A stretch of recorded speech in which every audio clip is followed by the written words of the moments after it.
అది ఇంట్లో ఆది దంపతులైన లక్ష్మీ శ్రీమన్నారాయణమూర్తికి, ఆదర్శ దంపతులైన సీతారాములకి వారి యొక్క పాదపద్మములకు నమస్కరిస్తూ, మా సద్గురుదేవులైన వెంకటకోటి యోగేంద్రుల వారి యొక్క పాదపద్మములకు నమస్కారాలు తెలియజేస్తూ, జగద్గురు గీతాచార్యుడు మరి అయినటువంటి శ్రీకృష్ణ భగవానునికి, అలాగే కురువంశ శ్రేష్ఠుడు మహాభక్తుడు అయినటువంటి అర్జునునికి, ఆది గురువు భారతాచార్యుడు, ఎందుకంటే భారతదేశంలో ఉన్నటువంటి గురువులందరికీ ఆయనే మార్గదర్శి, ఆచార్యుడైనటువంటి వేదవ్యాస మహర్షికి మరి వారందరూ కూడా హృదయపూర్వకంగా వారి యొక్క పాదపద్మములకు నమస్కారాలు తెలియజేస్తూ, మరి పల్నాడు ప్రాంతానికే ఒక పెద్ద దిగుగా ఉంటున్నటువంటి మన ఎల్లయ్యనాయన గారు వారి యొక్క పాదపద్మాలకు నమస్కారం చేసుకుంటూ, వారి యొక్క వారసత్వాన్ని పుణికిపుచ్చుకొని, మరి మనకి చాలా అరుదుగా ఉంటుంది. ఎందుకంటే చరిత్రలో తల్లిదండ్రుల వారసత్వాన్ని, జ్ఞాన వారసత్వాన్ని పుణికిపుచ్చుకునేవారు. అట్లాంటి వారసత్వాన్ని పుణికిపుచ్చుకున్నటువంటి మన విజయలక్ష్మి అమ్మగారికి కూడా నమస్కారాలు తెలియజేస్తూ, మరి మొన్న చాతుర్మాస దీక్షలు అనేది పల్నాడు ప్రాంతంలో మరి గత చాలా కాలం నుంచి మరి ఎల్లయ్యనాయన గారు చేస్తూ ఆ కార్యక్రమం బ్రహ్మాండంగా నెరవేర్చారు. అందులో ఆ రోజు ఆయన ముఖం ఒక పెద్ద ట్యూబ్లైట్ లాగా వెళ్ళిపోతా ఉంది. ఎందుకంటే నాకు 20 సంవత్సరాలు ఆయనతో పరిచయం. ఎప్పుడు నేను కూడా మా గురువు గారు నాకు ఎలా ఉంటాడో నేను ఆయన కూడా అలానే భావించేవాడిని, ఆయన కూడా మమ్మల్ని అట్లానే చూస్తూ ఉంటాడు. కానీ ఆ రోజు ఆయన ముఖం, ఎందుకంటే జ్ఞానానికి ప్రతిమూర్తిగా ఆయన మారిపోయి అందరి సమతా భావనతో ఎట్టి భేదం లేకుండా, అసలు ఇది ఖర్చు అవుతుందా, వీళ్ళు మన తన అనే భేదాలు లేకుండా అంత తేజవంతంగా ఆయన చూస్తే, ఆయన మనసు ఆ ముఖం అంతా మన కంది తాతలాగా మరి పల్లెలలో కొట్టినవారు కూడా ఎంత పోసిగా ఎంత అందంగా ఉందో ముఖం ఆ రోజు నేను చూస్తే నాకు అంత కొత్తగా అనిపించింది.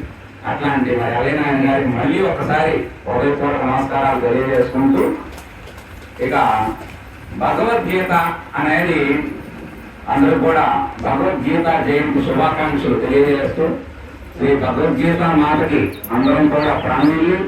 మరి ఈరోజు భగవద్గీత ఇందాక అమ్మగారు చెప్పినట్టుగా ప్రపంచంలో మానవులందరికీ పుట్టినరోజులు ఉన్నాయి, మహాత్ములందరికీ ఉన్నాయి. కానీ భగవద్గీత అనేటువంటి ఒక గ్రంథానికి పుట్టినరోజు చేసుకోవడం అది మనకే సరిపోయింది. ఎందుకనంటే భగవద్గీతే కృష్ణుడు భగవద్గీత వేరు కాదు. ఏది ఆయన అంతరంగాన్ని ఆవిష్కరింపజేసిందో ఆ చేసినటువంటి ఆ ఆవిష్కరణే ఆ భగవద్గీత. భగవద్గీత లేకపోతే శ్రీకృష్ణుని యొక్క వ్యక్తిగత జీవితం అంతా తీసుకుంటే అది మనకు అంత ఆదర్శంగా ఉన్నట్టు. ఎందుకంటే చాలా లోతైన విషయాలు ఆయన అర్థం కావడం కష్టం. రాముడు మనకు చాలా ఆదర్శంగా కనపడతాడు, కానీ కృష్ణ తత్వం అర్థం చేసుకోవాలి, ఎంతో లోతుల్లో ఉంటుంది. అందుకనే ఇక్కడ ఒక 5,000 మందిని సంహరించిన తర్వాత అర్జున నువ్వు దీనిని సంహరించడం తప్పయ్యా అని ఒక సందర్భంలో మాట చెప్పింది. అప్పుడే మధ్యాహ్నం ఒక 5,000 మందిని సంహరించిన తర్వాత అసలు ఎంత ఆశ్చర్యంగా ఉంటుంది, అదంతా చాలా లోతుల్లో పోవాలి. సరే, ఆ రకంగా తీసుకుంటే మన భగవద్గీత అనేది మనకి అనేక రకమైన గ్రంథాలంటే మన భారతీయ గ్రంథాలన్నీ తీసుకుంటే ఒక 1 నుంచి 1.5 శ్లోకాలతో ఉంటుంది మొత్తం. అట్లాంటి శ్లోకాలన్నింటి సారాంశం వేదవ్యాస మహర్షి 1,00,000 శ్లోకాల్లో మనకు భారతాన్ని పొందుపరిచాడు. 1 కథ 2 కథనం. అంటే ఆదర్శ జీవితం ఎలా ఉండాలి, దైవికమైనటువంటి జీవితాన్ని ఎట్లా పొందాలి అనే దాంట్లో మనకి 2 రకాలుగా 2 పాటల్లో ఆ కథను చక్కగా నడిపించడం జరిగింది. అందులో మనకి ఆ భారతం యొక్క సారాంశం మొత్తం కూడా మనకి భీష్మ పర్వంలో 25వ అధ్యాయం నుంచి 42వ అధ్యాయం వరకు, అంటే 18 అధ్యాయాలు. అధ్యాయము అంటే చక్కగా అధ్యయనం చేయబడినటువంటిది, అది అందరూ కూడా అధ్యయనం చేయగలిగినటువంటిది అనేటువంటి 18 అధ్యాయాలు మహాభారతం యొక్క సారాంశం మొత్తం కూడా. అంటే ఒక పండు మన ఒక చెట్టుని, ఒక మామిడి చెట్టు జామ చెట్టు నాటుతాం, కానీ మనకు కావాల్సిన చెట్టు కాదు, చెట్టు ఇచ్చేటువంటి ఫలం. అలాంటి ఫలం భారతం యొక్క సారాంశం మొత్తం కూడా మనకి మహాభారతం యొక్క సారాంశం కూడా భగవద్గీత అనేటువంటి గ్రంథంలో పొందుపరచబడింది.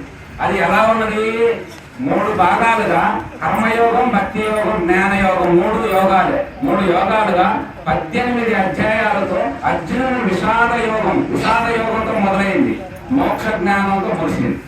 అందుకని 18 అధ్యాయాలతో 701 శ్లోకంతో బ్రహ్మాండంగా మానవుణ్ణి మానవోత్తముడుగా మహాత్ముడుగా పరమాత్మ స్థానాన్ని అలంకరించే స్థాయికి అది చేసుకుపోతుంది. అంటే నీవు తప్ప ఈ సృష్టిలో ఏమీ లేవు, కృష్ణుడు నీవే. ఇక చెప్పుకున్నటువంటి చరాచర దేవతలందరూ కూడా అందులో భాగంగా అంటే పరమాత్మ స్థానాన్ని అలంకరిస్తుంది. అందుకని కృష్ణుడు చెప్పిన మాట ఏమిటి, ఈ భూమండలం మీద అందరూ దేవుళ్ళే, అందరూ దేవతామూర్తులు వచ్చారు, కానీ వీళ్ళందరూ దేవుళ్ళుగా జీవిస్తూ మంచి చెడులకి విధానంలో బోధించినటువంటి మహాత్ముడు మన అనేక రకమైన మత స్థాపకులందరూ. కానీ కృష్ణుడి అన్నింటిని కలుపుకుంటూ దానికి అతీతమైనటువంటి జ్ఞానాన్ని పొంది ఆయన ఏది సృష్టికైతే ఆధారమై మనమంతా భగవంతుడు, దేవుడు, దైవం ఏ పదాలతో మనం కొనియాడుతా ఉన్నామో అది నేనే అని చెప్పినటువంటి మహాత్ముడు ఆయనే.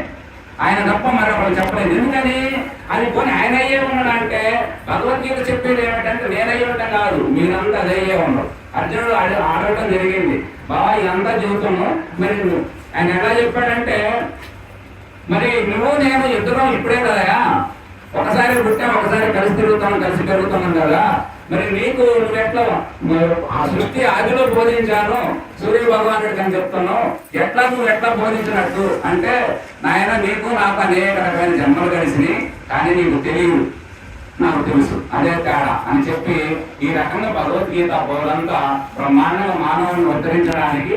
ఎందుకంటే అందులో ఉన్న విషయాలని సంక్షిప్తంగా చెప్పుకుంటే, ఒకటి సత్య ప్రకటన. సత్యం అనేది ఎప్పటికీ మారదమ్మా.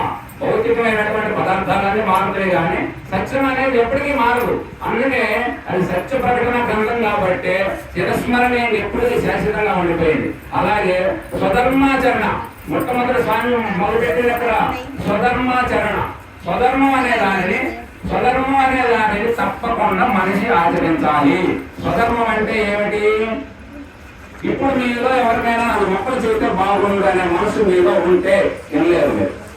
అప్పుడు మీకు మనసు చెప్పడానికి కుదరదు, వినడానికి కుదరదు, మనసు మనోవేదన చెందుతుంది. ఖచ్చితంగా ఎవరికైనా పాట పాడాలనుకున్నా, మాట చెప్పాలనుకున్నా, కానీ నేను వినటానికే ఉన్నాను అనుకుంటే మనసు ఆగి ఏకాగ్రతతో ఏమో చెబుతున్నాడో ఒడిసి పట్టుకుంటా ఉంటుంది మనసు.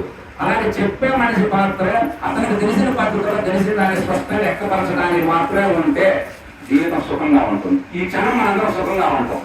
అందుకనే స్వధర్మం అంటే ఏంటి? నువ్వు ఎప్పుడు ఎక్కడ ఎలా జీవించాలో అలా జీవించడమే సుఖం.